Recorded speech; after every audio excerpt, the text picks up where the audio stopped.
¿Cómo está? Muy buenos días. Muchísimas gracias por acompañarnos en este día de domingo. A nombre de Rocío López Ruelas, quien es titular de este espacio, le damos la más cordial bienvenida a dialogar sobre las vacunas. Hablemos de COVID-19, hablemos de influenza y quizás de algunos otros virus que justo en esta temporada invernal se hacen presentes en las familias de las y los jaliscienses. Para platicar sobre este tema, están aquí ya en la mesa doctores, la doctora Elizabeth Navarro Fávila, ginecóloga, directora del Hospital Materno Infantil San Martín de las Flores. Bienvenida. Gracias, muchas gracias. Gracias por acompañarnos. También nos acompaña esta mañana Julio Alberto Díaz Ramos, vicepresidente del Colegio Nacional de Medicina Geriátrica. ¿Cómo está? Gracias, muy bien, muchas gracias. Gracias por la invitación. Gracias a usted. Doctor Francisco Yafet de Ramírez, pediatra del Colegio de Pediatría de Jalisco. Bienvenido. Hola, ¿qué tal? Muchas gracias. Y bueno, doctor Ángel Muñoz Bonales, director de Políticas Públicas en Salud de la Secretaría de Salud Jalisco, que me da mucho gusto verle nuevamente. ¿Cómo está? Gracias, Trini, por la invitación. Vamos a comenzar con usted, si le parece. Por supuesto. Cuando hablamos de vacunas, cuando hablamos de COVID-19, cuando hablamos de influenza, cuando hablamos de estos virus que decíamos hace un momento, ¿no? ¿De qué estamos hablando justo en este periodo invernal? Bien, y la historia de la vacunación, Trini, realmente ha ido a la par de la misma historia de lo que es la evolución, la innovación, la ciencia y el crecimiento que hemos tenido pues como humanidad. La realidad es que pocas situaciones han modificado tanto la salud como ha sido la vacuna. Es decir, los antibióticos, por ejemplo, antes de la era de los antibióticos, pues las personas se morían de una infección, de cualquier infección en cualquier momento, ¿no? El tema, por ejemplo, de la hidratación oral, que también ha sido uno de los mejores ejemplos de la cloración de agua o de tener agua limpia, que justo antes de eso, pues las personas morían de una diarrea, morían de una enfermedad gastrointestinal. ¿Qué sucedió con el mundo, con la historia de la humanidad una vez que llegan las vacunas? Pues aumenta la expectativa de vida, reduce lo que es la enfermedad, reduce la mortalidad, y lo hemos visto al transcurso de los años. Simplemente al hablar de COVID, que es algo muy reciente, la historia de COVID antes de la vacuna y después de la vacuna fue completamente distinta. No hay manera de poder no tener la evidencia tan tangible de lo que hace la vacunación. Es importante recordar que ha habido, desde que inició la pandemia, 3 generaciones de vacunas. La primera generación de vacuna del virus ancestral o virus original de Wuhan, que fue la que todo mundo nos aplicamos, que la Organización Mundial de la Salud de emergencia, dijo. Fue la de emergencia. Y ellos coordinaron los esfuerzos de accesibilidad para todo el mundo. Esa fue la primera generación. Después hubo una segunda generación de vacuna COVID en donde contenía la primera generación de vacuna y una actualización, que esta actualización pues permitía mermar un poquito lo que era la curva de crecimiento de Delta. Recordaremos que Delta fue una variante y una subvariante que se circuló de manera importante en el mundo. No había habido otra actualización hasta que llega Omicron. En todo el mundo, una variante y sus subvariantes de mucha transmisibilidad realmente, aunque menos agresiva que Delta y menos agresiva que el virus original, pero sí con una capacidad de evasión del sistema inmunológico y una transmisibilidad mayor que las dos anteriores. Y Omicron, entonces, es la tercera generación de vacunas que se están aplicando.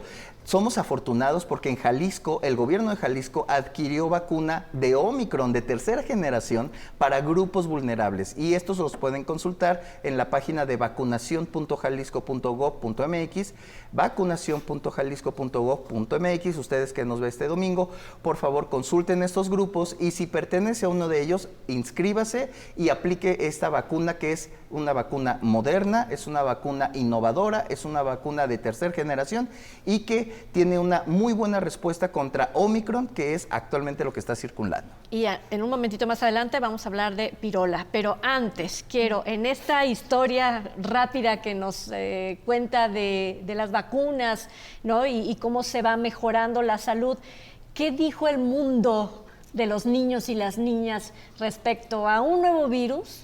Y que ustedes, doctores, viendo estas vidas recién llegadas, ¿no? Dijeron, bueno, tenemos que empezar a vacunar hasta los de 5 a 12, si no me equivoco, años de edad. ¿Sí es así, doctor Yafet? Sí, muchas gracias. Se puede vacunar desde los 6 meses de edad a los niños contra la Es que al COVID. principio, en el 2020, no, ¿verdad? O sea, estábamos hablando de que ya tenían que tener cierta edad. Cierta edad, así Ok. es. De hecho, ahorita, gracias a las vacunas que menciona el doctor, que son de tercera generación, tenemos la opción de hacerlo desde los 6 meses a los 5 años de edad, es una dosis, de los 5 años de edad en adelante es otra dosis.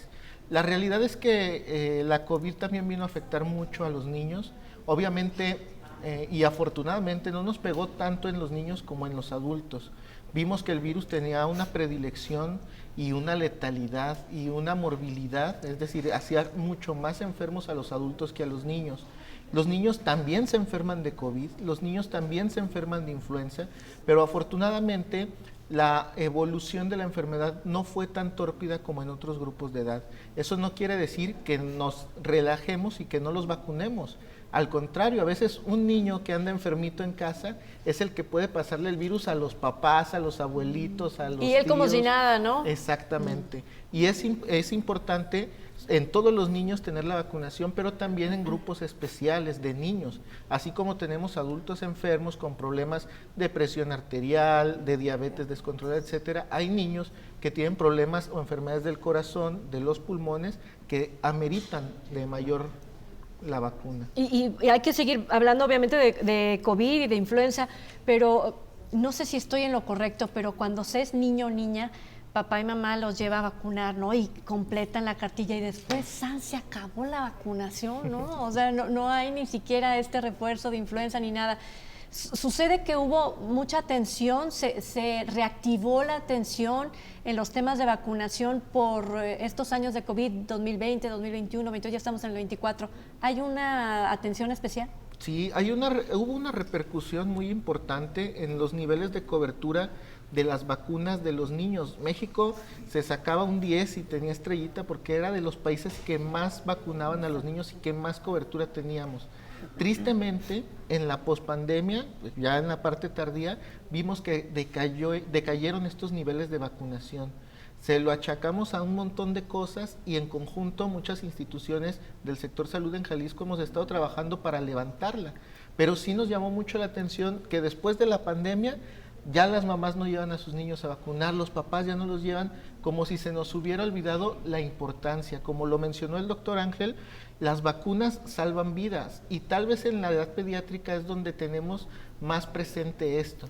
Recuerdo, por ejemplo, por ahí del 2007 que se introdujo la vacuna de rotavirus en México y se hizo un estudio muy bonito en donde se demostró que antes había una alta mortalidad de niños que tenían diarreas, es decir, nuestros niños se morían de diarrea, eso es algo inconcebible el día de hoy. Después de la introducción de la vacuna, la mortalidad se redujo significativa y drásticamente. Lo mismo pasa con COVID. Claro, no lo vemos en los niños, lo vemos más en los adultos y en la población general, pero pasa lo mismo, las vacunas funcionan y se nos está olvidando que los niños son los primeros que tienen que ser vacunados. Y nos vamos al otro extremo de la población, que son las personas de la tercera edad. Usted es geriatra, ¿y qué pasó con esa población? Hablando también en un contexto histórico, el antes y el después de influenza, que fue ya años atrás, y COVID ahora. Sí, claro. Es muy importante presentar un contexto demográfico que tiene que ver precisamente con el envejecimiento de las poblaciones, un fenómeno global del que México no está incluido.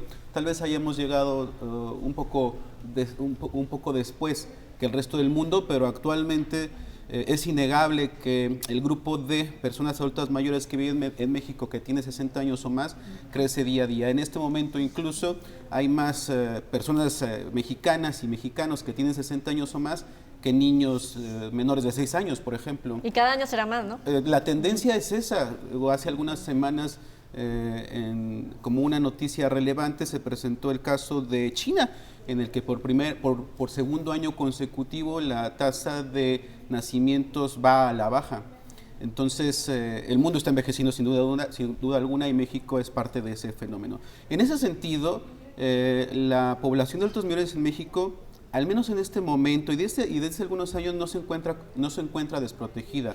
En cierta forma sí es una población vulnerable por las condiciones propias del envejecimiento y por la ausencia de la cultura del envejecimiento saludable, que tiene que ver, entre otras cosas, con autocuidados, con estructuras o estrategias dirigidas desde gobierno, instituciones dirigidas específicamente para los adultos mayores, los estilos de vida, por supuesto. Pero en un sentido mucho más específico, los adultos mayores en México cuentan ya con especialistas que son las y los médicos geriatras que están atendiendo este problema. En términos comparativos, sí somos menos geriatras, menos médicas y médicos geriatras en el país, en términos comparativos con otras especialidades. Sí estamos en desventaja, por ejemplo, si nos comparamos con el número de cardiólogas y cardiólogos en el país, o de neurólogos y neurólogas, o incluso de pediatras. Hay menos especialistas en medicina geriátrica. Estamos intentando que cambien esas situaciones a través del Colegio Nacional de Medicina Geriátrica, el Instituto Nacional de Geriatría, que existe y que curiosamente es el más joven en el país. Al punto que quiero llegar con este comentario es que históricamente, en efecto, es muy relevante tu comentario en el sentido de que los esfuerzos se han dirigido a otras poblaciones vulnerables, como las mujeres, por ejemplo, o los niños y niñas del país. Y los adultos mayores han sido relegados a un segundo plano. Aún así, las tasas de vacunas en personas de 50 años o más no son las más bajas de la zona ni del mundo. Y tenemos que decirlo, a partir de la pandemia de COVID-19 aumentaron. Obviamente tiene que ver con este esfuerzo descomunal, multisectorial, al que se sumaron las academias, los medios de comunicación, la sociedad incluso, en el sentido de que a unos 2 o 3 años después de que inició la pandemia, en México al menos, de COVID-19, se hablaba de que la tasa de vacunas en adultos mayores podía llegar a ser hasta de 80%. Entonces es súper importante. Muy bueno. Y esto es relevante porque previo a esto no se alcanzaban tasas de vacunación tan altas, incluyendo, por supuesto, o hablo específicamente de las vacunas necesarias en cada estación. ¿El porcentaje es igual en la población adulta de influenza? Precisamente estaba por decir eso. Previo al fenómeno de COVID-19 o a la pandemia de COVID-19, la vacunación contra influenza, contra neumococo, que son estas enfermedades estacionales a las que llamamos constantemente para que los adultos mayores se vacunen, no alcanzaba a veces ni siquiera el 50% en el país, con todo y que son vacunas que están gratuitamente y que constantemente llamamos de forma muy insistente a la sociedad para que vacunen a sus adultos mayores, o incluso al mismo adulto mayor que se vacune. Pero eso cambió a partir del COVID-19, al menos para COVID, la gente adulta mayor empezó a vacunarse muchísimo. Esperamos que no baje esa tendencia. Sobre todo porque va a ir incrementando la población mayor de 60 Claro. años. Y ojo, ¿no? Estamos como muy acostumbrados a escuchar que el adulto mayor o los programas sociales son de 65 y más, pero no. El adulto mayor en el sector salud es a partir de los 60 años, ¿es Sí, correcto? O sea, así ¿está es. contemplado así en los programas de Sí, salud? al menos en por ejemplo, regresando a ese punto de la asistencia otorgada al adulto mayor en Jalisco, todos los hospitales públicos de la ciudad cuentan con un servicio de geriatría. El ISSSTE, los distintos hospitales del Seguro Social, la Secretaría de Salud y el Hospital Civil de Guadalajara tienen servicios de geriatría y atendemos precisamente a partir de los 60 años. Y es que es muy importante porque cuando atraviesas la enfermedad, estar vacunado o no estar vacunado de influenza o COVID, etcétera, cambia el tratamiento, cambia la forma en cómo llega el paciente a hospitalizarse, etcétera.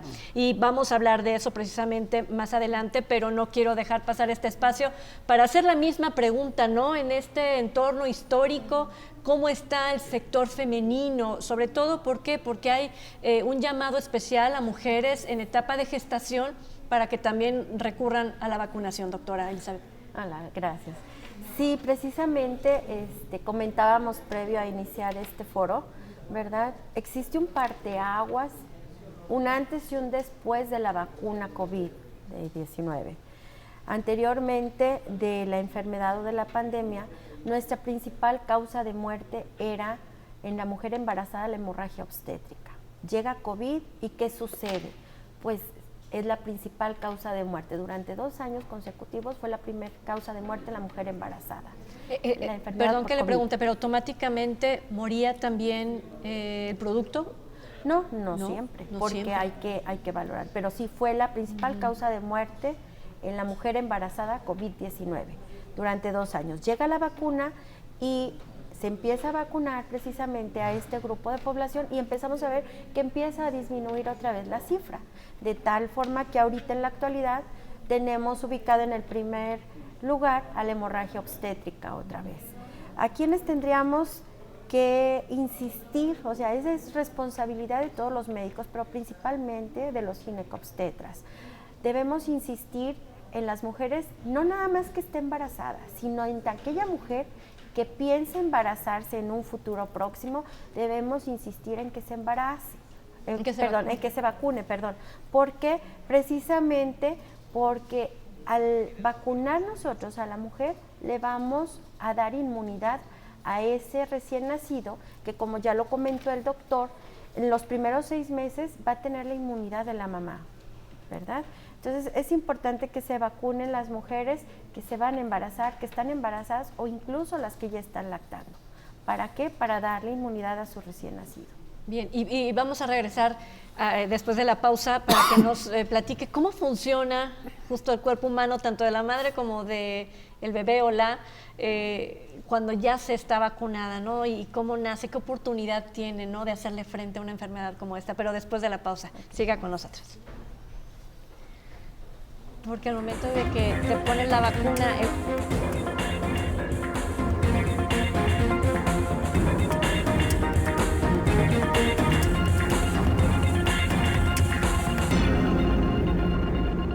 Bueno, y quedamos que íbamos a regresar precisamente hablando de vacunas en esta etapa de prevención, porque bueno, ya tuvimos la pandemia, pero recuerde que en los periodos de vacunación, tanto de influenza que comienzan en octubre, si no me equivoco, y terminan en marzo, pues son precisamente para hacerle frente a estas enfermedades respiratorias. Pero nos quedábamos justo con el grupo de la población que son mujeres en etapa de gestación, y más adelante hablaremos también de la mujer en general, pero de la mujer en particular, ¿no?, porque hay casos particulares.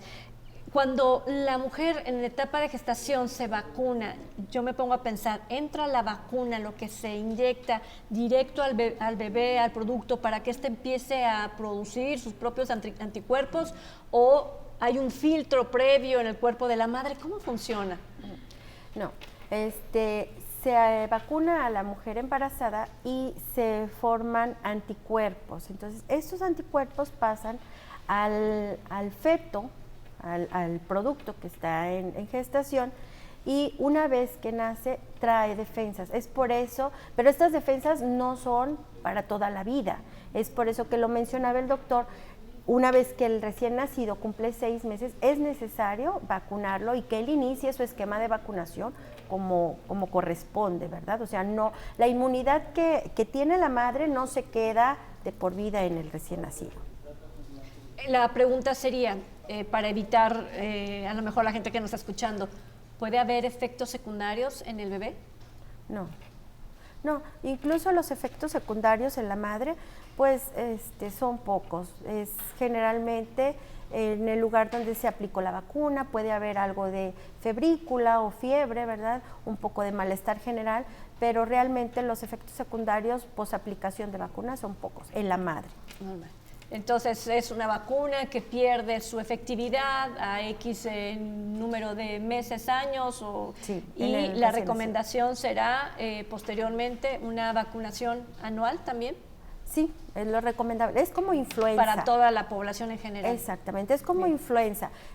Recordemos que cuando tuvimos la epidemia de la influenza H1N1, después de esa epidemia se empezó a aplicar vacuna anual de influenza. Entonces es lo mismo que ya sabíamos que iba a pasar con COVID, que tiene que haber un refuerzo cada año.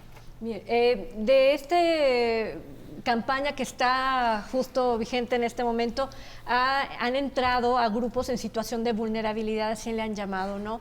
Por ejemplo, puede haber una mujer en gestación cursando a lo mejor VIH y pareciera que esto se vuelve muy complicado ¿Hay alguna situación especial en ese caso? Si tiene HIV y está embarazada, Ajá. pues se tiene que aplicar. El embarazo de por sí es una etapa de inmunosupresión. Esa es la importancia por la que, además de que va a transferir inmunidad a su recién nacido, esa es la importancia. La embarazada es un grupo vulnerable porque es una etapa de inmunosupresión. Entonces, aquella mujer que estando embarazada no se vacuna, aún lactando, vamos invitándola a que se vacune, precisamente porque continúa con su sistema inmunológico bajo. Vulnerable. ¿Y en la lactancia también me puedo vacunar? Sí, también se puede vacunar, precisamente porque las defensas después del parto siguen aún bajas. De hecho, cuando hablan de la lactancia materna, ahí va una serie de nutrientes, ¿no? Exactamente. ¿Cómo funciona la vacuna en la lactancia en el menor? Pues es que también... ¿Igual? Sí. Porque Sí. cada vez que hay un refuerzo en cada vez que da la mamá a lactar al bebé, estos anticuerpos que tiene la madre se transmiten. Sí, incluso, Bien. por ejemplo, hay algunos medicamentos que están restringidos durante la lactancia materna, porque atraviesan la placenta, esa barrera, perdón, y entonces puede pasarse al recién nacido. Doctor Núñez Morales, el tema, ¿cuáles son todos estos grupos en situación de vulnerabilidad y por qué se han ido eligiendo unos primero y otros después y todavía no sabemos qué va a pasar con el resto de la población? Claro, y es importante para las amigas y los amigos entender desde el concepto más básico y general qué es una vacuna y cómo funciona una vacuna y por qué el tema de la vacunación. Una vacuna es una sustancia, es una partícula que asemeja, que no es, en la mayoría de los casos, no es el virus ni es la bacteria. Es una partícula que lo que hace es que se parece mucho a la estructura del virus, se parece mucho a la estructura de la bacteria o contiene algo que sin ser el virus o la bacteria específica, sino una partecita de. Entonces, cuando esta vacuna o esta sustancia o esta partícula entra al organismo de una persona, nuestro propio sistema inmunológico, o sea, ojo, no se está modificando, no es algo que sea distinto a lo natural. Lo que ya nuestro propio sistema inmunológico funciona y de manera se defiende, lo que hace es que identifique esta partícula, entonces la ataca. Y cuando la ataca, y esta partícula obviamente no puede atacar al cuerpo, cuando ataca este anticuerpo, a este antígeno, a esta vacuna, a esta sustancia, genera una memoria inmunológica. Por lo tanto, y como esto, digamos, es algo real, es algo ficticio, por lo tanto, cuando tiene contacto la persona, el niño, el adulto mayor, la mujer embarazada, con el virus o la bacteria real, el cuerpo, ¿qué creen? Ya sabe cómo defenderse, no pierde tiempo. O sea, lo que hace la vacuna es que le gana tiempo al sistema inmunológico.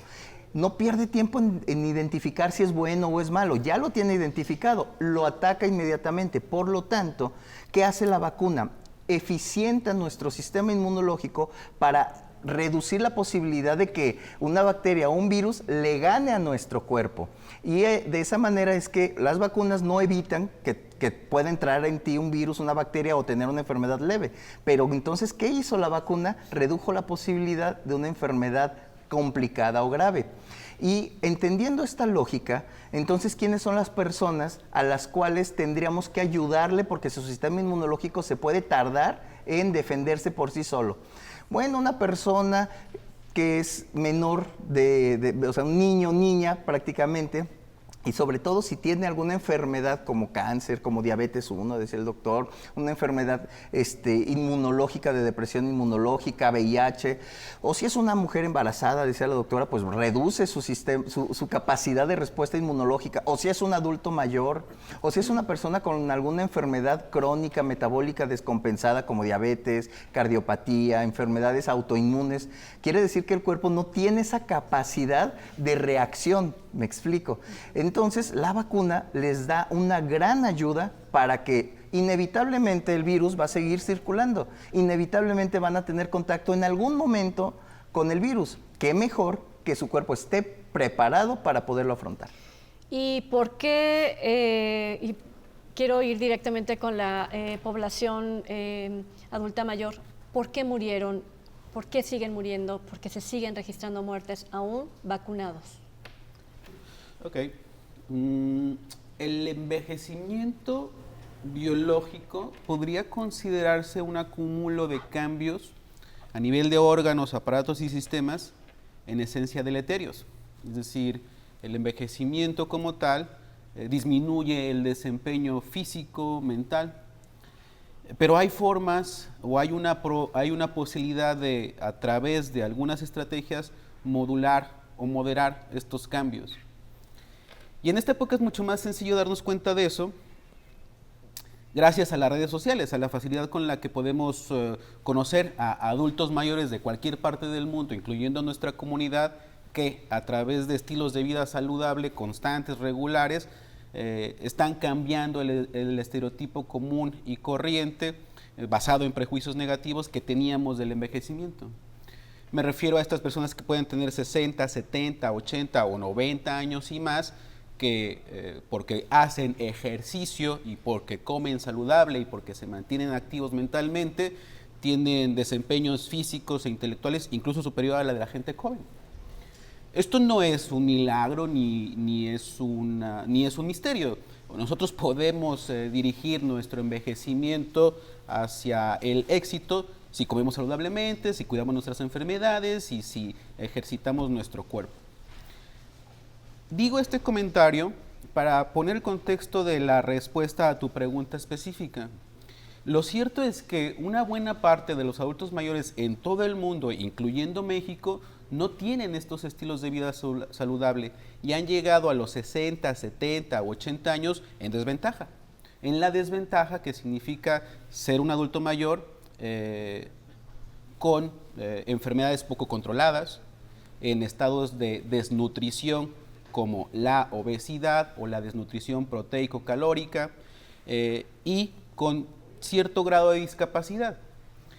Esto es lo que hace vulnerable a la persona adulta mayor. Si queremos clasificar a un adulto mayor que corre maratones, que se mantiene activo mentalmente como vulnerable, a lo mejor sí encontraríamos un punto de controversia, porque esta persona a todas luces puede llegar a tener mejores desempeños inmunológicos incluso que alguien más joven que no se cuida tanto.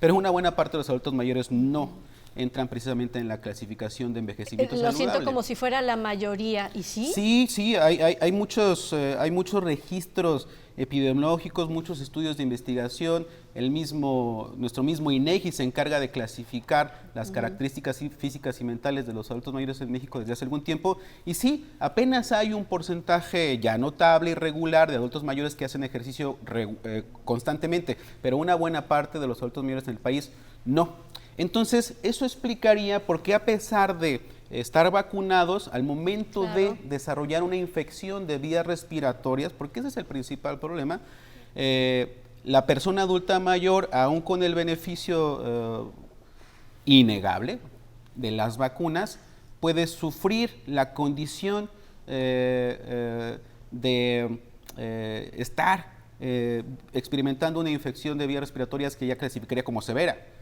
Y empiezan a aparecer otras cosas, a sumarse daños orgánicos que facilitan. Que deterioran sobre todo muy rápido, ¿no? Sí, claro, la calidad de vida. Claro. Y de hecho, la misma pregunta se la hago a la doctora Navarro. ¿Por qué murieron estas mujeres, ¿no?, antes de que se tuvieran las vacunas y que después, usted ya lo dijo, ¿no?, comenzó a disminuir el número de muerte materna por COVID? Precisamente por lo que comentaba hace unos momentos, el sistema inmunológico de la mujer embarazada está vulnerable durante su embarazo, ¿verdad? Las defensas bajan de tal forma que llega un proceso infeccioso, respiratorio, de un virus que no conocíamos y las consecuencias fueron esas, ¿verdad? Entonces, también su padecimiento más frecuente fue vías respiratorias. Sí, fue vías respiratorias. No fue que en algún momento se llegó a conocer que el virus se instalaba en algún órgano que tenías más susceptible a y afectaba, no justo que fueran las vías respiratorias, sino afectaba a otro órgano. Iniciaba principalmente en vías respiratorias, pero también obviamente hubo algunas secuelas cardiológicas, ¿verdad?, como en otros grupos de edad. Entonces fue en mujeres embarazadas, justo vías respiratorias también, la mayoría. Y los niños, ¿no? Afortunadamente no tuvimos una elevada mortalidad. De hecho, lo que veíamos en los niños que tenían COVID, que nos llamaba más la atención, es la respuesta inmunológica alterada posterior al COVID, algo que conocemos como el síndrome inflamatorio multisistémico pediátrico, en inglés PIMS. ¿Por qué? Porque todo va de la mano, como lo están diciendo, tanto el funcionamiento de las vacunas, como mencionaba el doctor Ángel, como lo que pasaba con las mujeres embarazadas. El sistema inmunológico funciona de esa manera para defendernos, pero hay veces que se activa de más y nos ataca. A esas son las llamadas enfermedades autoinmunes. Entonces, ¿qué veíamos tanto en las mujeres embarazadas, en los bebés? Pues que pasaba esto, que creó el mito que luego el virus llegaba a otros órganos y ahí era donde hacía daño. No, lo que hacía daño era la respuesta inmunológica superexcitada del cuerpo después de haber tenido el COVID. Y en los niños ese fue uno de los grandes problemas que tuvimos, porque aparte de conocer la enfermedad de COVID en los niños, conocimos y tuvimos que lidiar con esta parte de las secuelas que les dejaba COVID, que no son exclusivas en niños, también las tenemos en adultos. Y de ahí viene otro punto muy importante para abonar a la vacunación. Ya lo mencionaba el doctor Ángel, si bien nos vacunamos para no tener una enfermedad muy grave, también nos vacunamos para no tener las secuelas más graves en caso de tener la enfermedad. Porque a veces podemos decir, bueno, me dio COVID, o al niño le dio COVID, o a la familia le dio COVID, pero pues no terminamos en el hospital, y eso es ya una muy buena ganancia, que es obra de las vacunas, tal cual, ¿sí? Y lo siguiente es, bueno, pero no me está generando o no me está poniendo en riesgo de tener enfermedades posteriores a haber tenido COVID, no a la vacuna, a haber tenido COVID. Claro. Hacemos una pausa y continuamos hablando de todo este sistema de vacunación contra COVID, contra influenza. Al volver de la pausa.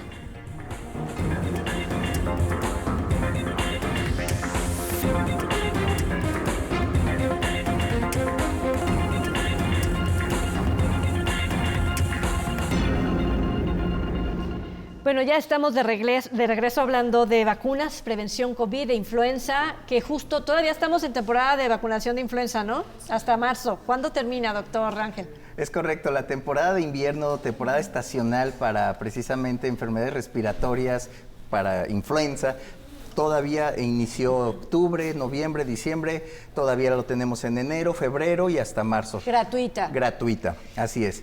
Y esto que ustedes están contemplando el día de hoy, la verdad es que es una parte muy importante y ojalá lo podamos transmitir así, es que todas las especialidades vivimos situaciones distintas, pero supimos trabajar en equipo. Es decir, la evidencia que mostraba pediatría a través del síndrome inflamatorio, la evidencia que mostraba la salud de la mujer con los síndromes que provocaba en la mujer, específicamente el COVID, esta dificultad respiratoria, el aumento en la mortalidad de las mujeres embarazadas por COVID, que obviamente qué pasó con el adulto mayor, vino a romper un paradigma en cuestión de la salud y de los estilos de vida, a cómo vamos a llegar a un envejecimiento. Habíamos hablado sobre envejecimiento saludable, pero definitivamente COVID vino a poner sobre la mesa de veras queremos llegar enfermos a la vejez, porque ya vimos que un virus definitivamente causó muchísima mortalidad en el adulto mayor. Entonces, aquí lo importante es ver que en realidad todo el gremio médico llegamos a trabajar en conjunto, compartiendo experiencias basados en la evidencia, Trini, y supimos trabajar en equipo. Este trabajo en equipo nos hizo salir adelante con las terapias, nos hizo salir adelante con la hospitalización, nos hizo a todos ponernos de acuerdo y decir, a ver, la vacuna funciona, y ahorita nos van a explicar cada uno de nuestros compañeros específicamente cómo es que funcionaba en cada uno de los grupos. Y es algo que también quiero transmitirle a ustedes. En Jalisco tuvimos esa visión de decir, vamos a trabajar en equipo, vamos a hacer una mesa de salud, vamos a escuchar a los especialistas, vamos a escuchar a las instituciones, a las universidades, a los empresarios, y vamos a tomar la mejor decisión. Una de esas decisiones es precisamente vacunar a los grupos vulnerables de acuerdo a la recomendación propia de la Organización Mundial de la Salud y decir una vacuna de tercera generación, una vacuna moderna, una vacuna innovadora, una vacuna que tenga una mayor eficiencia sobre Omicron, que es lo que actualmente está circulando. Jalisco no se esperó y dijo, vamos a proteger a estos adultos, a estos niños y a estas personas con enfermedades crónicas. Realmente somos afortunados de tener quien vea por el beneficio de las personas. Entonces la invitación es a que consulten estos grupos y realmente hagamos este ejercicio de reflexión, que trabajar en equipo, trabajar escuchando a todos los sectores nos puede crear una política pública diferenciada. Y voy a comenzar, doctor Jafet Ramírez, la diferencia en el tratamiento médico para entender cómo funciona la vacuna entre quien tiene un menor de edad, una menor de edad, tiene COVID y se vacunó o no se vacunó. ¿El tratamiento es lo mismo? ¿Hay que recetar antibiótico? ¿Qué tipo o cómo le hacen? Sí, el tratamiento médico para el COVID, para la COVID en los niños es igual, se haya vacunado o no, eso no se modifica. El antibiótico no nos sirve porque no es una bacteria, es un virus. Hay antivirales actualmente, hay algunos medicamentos que están autorizados para el tratamiento, pero es en el adulto. No existe un tratamiento específico, a pesar de que pasamos por un montón de ideas, por un montón de pruebas y errores, por un montón de todo, que decían, tómate este medicamento, tómate este otro, vamos acá. Ninguno demostró un funcionamiento efectivo contra el COVID. Y en los niños tampoco es la excepción. ¿Cómo se trata el COVID en niños? Bueno, cada médico pediatra lo irá determinando de acuerdo a los síntomas, porque el tratamiento es sintomático para los niños, dependiendo si tienen más fiebre o menos fiebre, si tienen más moquitos, menos moquitos, o si tienen dificultad respiratoria. O sea, yo puedo partir de un ibuprofeno. Un paracetamol, un ibuprofeno, pero también puede llegar a requerir terapia en un hospital con unas puntitas de alto flujo ventilatorio o incluso con un tubo. No son ajenos los niños a tener las mismas complicaciones que los adultos. El hecho de que hayamos mencionado que no se enferman tan gravemente o que no lo vemos tanto es real, pero eso no significa que por ahí 1, 2 casos vayan poniéndose graves y ameriten un manejo mucho más especializado, intensivo, y que también hay mortalidad. ¿En 2023 hubo mortalidad de menores en Jalisco por COVID? No tengo yo el registro, Okay. Que haya habido, no lo tengo. Tendríamos que meternos a revisar las plataformas, filtrarlas por grupo de edad, pero un servidor que está también trabajando en la parte del sector público se vio una disminución muy baja. Incluso hubo otros virus que predominaron sobre COVID. ¿Cuál? Como influenza, por ejemplo. Vimos casos de influenza en niños, más que de COVID. ¿Se dejaron de vacunar contra la influenza? Así también, es, como lo dijo hace un también, momentito, así ¿verdad? es. ¿Qué pasa entre sí vacunado, no vacunado y la atención médica que se le tiene que dar a una persona adulta mayor? Claro. Las vacunas, insisto, sin duda alguna son un elemento que modifican el envejecimiento y lo redirigen hacia eso que todos anhelamos o deberíamos anhelar, que es tener 60, 70, 80, 90 años libres bien. de enfermedades o con enfermedades controladas o con las capacidades físicas y mentales suficientes para poder mantener un buen nivel de independencia, es decir, calidad de vida. Las vacunas son innegablemente un elemento que contribuye a ese objetivo. Específicamente hablando de la vacunación de COVID-19 en adultos mayores, hay un antes y después, incluso lo podemos utilizar como un paradigma de referencia al hablar de la vacunación en adultos mayores. Hemos aprendido muchísimo y tal vez uno de los aprendizajes más importantes en esta pandemia en el área de la medicina geriátrica es que todos los adultos mayores deben ser vacunados. En este momento estamos tal vez dándonos cuenta de que la COVID-19 se está transformando en una enfermedad estacional y que puede funcionar la estrategia que hemos instaurado para otras enfermedades como el neumococo, como la influenza, por ejemplo, en el caso del COVID-19. Las personas adultas mayores, y eso está bien demostrado, no solamente en estudios científicos a nivel mundial, sino en estudios de adultos mayores mexicanos, que se vacunan, tienen menos complicaciones o desenlaces negativos una vez que se infectan. Las más tal vez relevantes tengan que ver con la mortalidad. Los adultos mayores y las adultas mayores mexicanos que se han vacunado y que llegan a infectarse desarrollan un cuadro clínico, por llamarlo de alguna forma, menos severo y con más posibilidades de sobrevivir. Las y los adultos mayores que se vacunaron también tienen una menor aparición de esto que llamamos el COVID largo, que es una serie de secuelas que aparecen directamente por la infección por COVID. Entonces, no hay ninguna duda, al menos desde el área de la medicina geriátrica, acerca de el beneficio a corto, mediano y largo plazo de vacunar a los adultos mayores y las adultas mayores sin temor y con confianza. Lo que sí es que creo que hay una deuda todavía del sector público en general para tratar el long COVID, no solamente en una situación médica, sino laboral. Todavía no creen los patrones o el sector económico que hay un deterioro del funcionamiento, ¿no?, o de la capacidad creativa, de concentración, etcétera, por el long COVID. Y ahí es una deuda muy grande que, bueno, no les compete a ustedes porque están en el área de salud, pero sí al sector laboral. ¿Qué pasa con las mujeres sí vacunadas, no vacunadas? En cuanto al tratamiento, ¿qué se les da? ¿Tienen que ir a la clínica mejor? Ellas no pueden simplemente decir, bueno, con un paracetamol y de hecho creo que ni siquiera pueden ingerir ese tipo de medicamentos, ¿no? Lo que pasa con la mujer embarazada es que aunque está en etapa reproductiva, es un adulto joven, bueno, es un grupo vulnerable, ¿verdad? Está igual dentro del grupo de los asmáticos, de los adultos mayores. Entonces, en ellos deben de tener una vigilancia estrecha por su médico especialista, ¿verdad? O si hablamos de primer nivel, pues con su médico familiar o con el médico de su centro de salud. Tenemos tratamiento específico para influenza y para COVID, que incluso está gratuito en la Secretaría de Salud. Se hace el estudio, se toma la prueba, se hace el estudio epidemiológico y se le proporciona. Incluso acá en el hospital, por ejemplo, en el hospital donde estoy de directora, toda paciente que llega con sintomatología, se le toman las pruebas y de salir positiva, pues se le da su tratamiento específico y se le da un seguimiento muy estrecho. Acá recordemos que no nada más estamos cuidando a la mamá, estamos cuidando también al producto de esa gestación. Yo supongo que les ha de preocupar mucho las altas temperaturas, ¿no? Sí, o sea, tenemos que cuidar al binomio. Sí les podemos dar tratamiento sintomático, como decía el doctor, existe tratamiento sintomático. No le podemos dar, por ejemplo, ibuprofeno, no le podemos dar otro tipo de antiinflamatorio, pero el paracetamol, por ejemplo, está demostrado que es un analgésico que nos ayuda mucho y que es muy,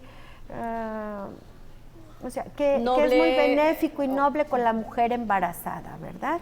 Se les insiste en vacunarse también con influenza, contra la vacuna para COVID, ¿verdad?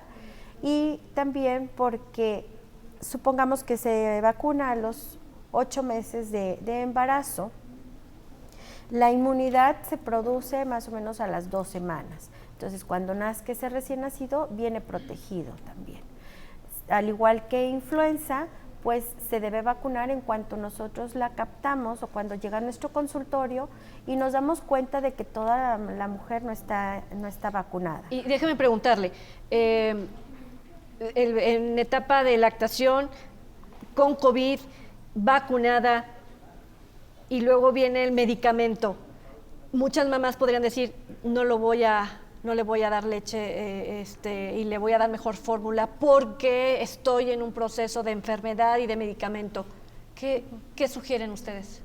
Pues no existe problema, pero si la mamá no quiere dárselo, podemos educarla para la extracción de leche.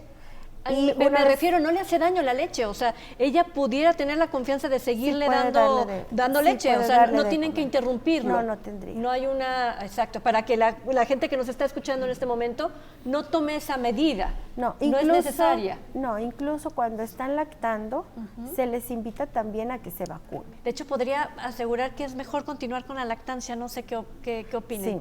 No suspenderla. Definitivamente. ¿Es mejor para el bebé también? Es mucho mejor, es mucho mejor. Si existen dudas sí hay que acudir con un pediatra, un experto en lactancia, porque hay medicamentos que tienen riesgo para transmitirse. Sí, pero a veces pasa que incluso antibióticos fuertes, antivirales, analgésicos fuertes no le provocan nada al bebé.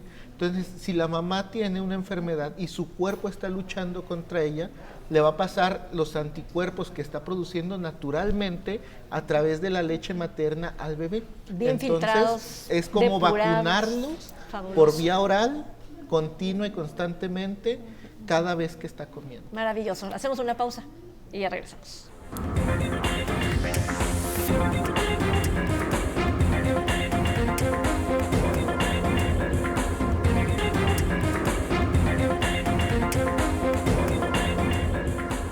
Vacunas necesarias para la prevención del COVID y la influenza. ¿Con qué cerraríamos la reflexión de este domingo, doctora Navarro? Bueno, quisiera invitar a todas las mujeres a que se vacunen, no solamente de COVID, sino también de influenza. Como ya lo sabemos, es importante que se vacunen. ¿En qué edad gestacional o en qué semana? Porque esa podría ser una pregunta. Bueno, sí me quiero vacunar, pero ¿cuándo me voy a vacunar, verdad? ¿En la semana 18, en la 30, en la 34? Influenza y COVID, en la edad gestacional, que logremos captar a la paciente y que la paciente se quiera vacunar. Entre más temprano, mejor. ¿Juntas las vacunas? Sí pueden ir juntas a la par. Bien. Doctor. Sí, muchas gracias por la invitación. Es un placer para mí compartir con gente tan profesional y entusiastas de la vacunación un foro como este.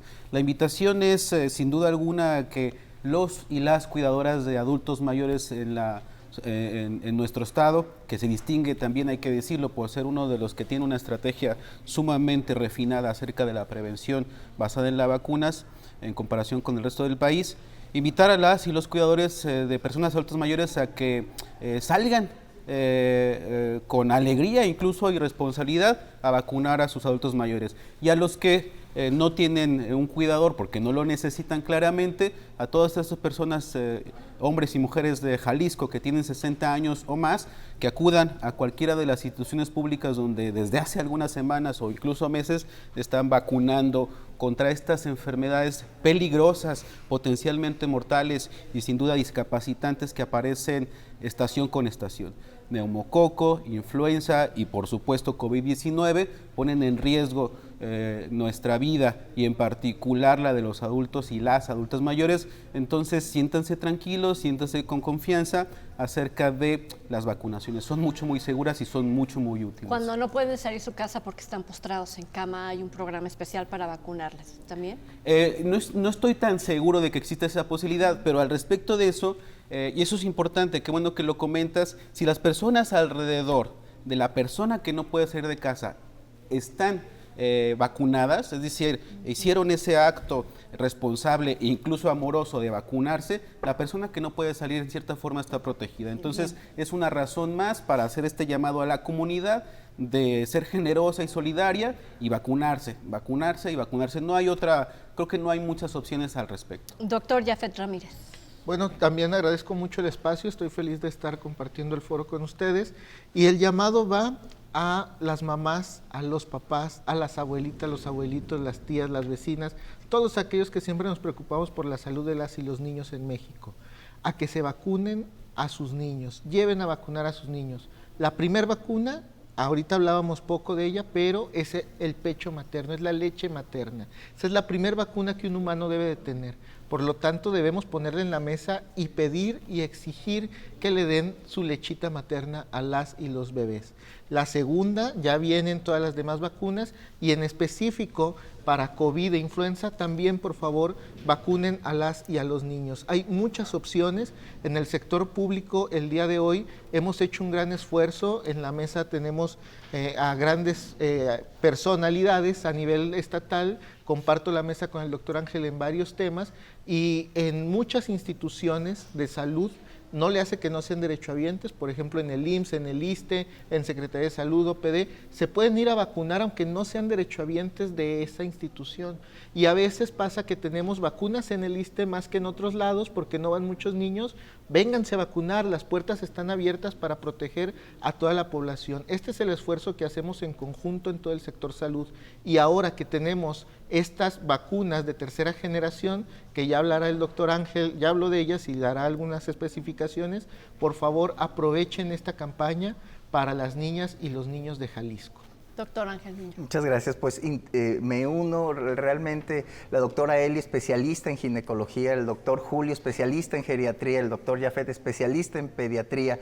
Todos concluimos e integramos la información, yo lo resumiría en 2 puntos. Número 1, lo que es la mente sana y cuerpo sano, los estilos de vida saludable, ese es el eje rector de nuestro sistema inmunológico, de cómo nos vamos a enfrentar a una enfermedad, de cómo vamos a enfrentar una niñez, un embarazo, un envejecimiento, ¿no? ¿Cómo lo vamos a enfrentar? ¿Saludables o enfermos? Y de manera complementaria, la evidencia científica nos dice, y si además de estar sano, estás vacunado, a ver, aquí no es azar, es ciencia, es estadística y son números reales. Si tienes mente sana, cuerpo sano y estás vacunado, es decir, además le brindas a tu cuerpo esta protección adicional, las posibilidades y el riesgo de padecer una enfermedad, no solamente hay que asustarnos por el tema de la muerte, sino también por la calidad de vida que te pueda dejar una enfermedad. Hemos visto lo que pasó con polio. Hay muchas generaciones que ustedes que nos ven, que son muchos más jóvenes que su servidor, no recordarán a compañeros Las con secuelas, polio, las sí. secuelas de polio. Hay muchas generaciones que no saben lo que es la polio, gracias a que existía una vacuna y existe una vacuna. Hay muchas generaciones de mamás jóvenes que no sabían lo que era una diarrea y una enfermedad por rotavirus. Realmente era, que en 12 horas se te moría un niño. Sí. Impresionante por diarrea y no alcanzaban a llegar a una atención médica cuando el niño se moría. Gracias a la vacunación, ahí está. ¿Qué está pasando en muchas partes del mundo? Están resurgiendo enfermedades como sarampión. Y esa es una realidad, gracias a la vacuna. Entonces, ¿qué tenemos que llevarnos como conclusión? Hay que trabajar en nuestro cuerpo, hay que trabajar en nuestra mente, identificar un estilo de vida saludable, promoverlo y también promover la vacunación. ¿Teléfono para más información? ¿La Secretaría está abierta para pedir información? Por supuesto, consulten lo que es la línea COVID o línea salud, bueno, línea salud en este momento, consulten las redes sociales y muy importante, vacunacion.jalisco.gov.mx, ahí están todos los grupos a los cuales en este momento se les está ofreciendo la vacuna de última generación, vacuna que protege contra la variante de Omicron, obviamente gratuita para esta población. Excelente, doctora Navarro, muchísimas gracias. Doctores, Gracias. muchísimas gracias por acompañarnos este domingo. A usted, gracias por su compañía. Nos vemos y escuchamos en la próxima.